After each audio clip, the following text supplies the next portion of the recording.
बीदर शहर के विवेक चित्री एजुकेशनल एवं चैरिटेबल ट्रस्ट द्वारा आज शहर के ब्रिम्स अस्पताल में रक्तदान शिविर का आयोजन किया गया। आज इस रक्तदान शिविर का आगाज पीडीओ आत्माराम द्वारा रक्तदान करके शुरू किया गया। इस अवसर पर ट्रस्ट के अध्यक्ष राकेश मंत्री, उपाध्यक्ष शेषी गादा, कार्यदर्शी पुनीत निबूरे सहित अन्य उपस्थित रहे।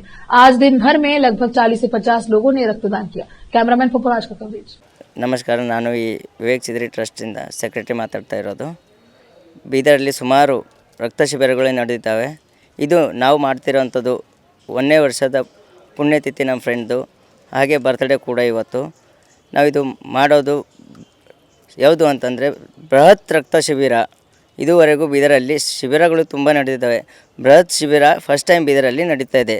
ನಾವು ಟಾರ್ಗೆಟ್ ತುಂಬ ಜಾಸ್ತಿ ಇಕ್ಕಿದ್ದಾವೆ। ಆ ಟಾರ್ಗೆಟನ್ನು ರೀಚ್ ಮಾಡಿಬಿಟ್ಟು ನಾವು ಮುಂದಿನ ಕಾರ್ಯವನ್ನು ಮಾಡ್ತೇವೆ। ಧನ್ಯವಾದಗಳು। ಪುನೀತ್ ನಿಂಬುರೆ।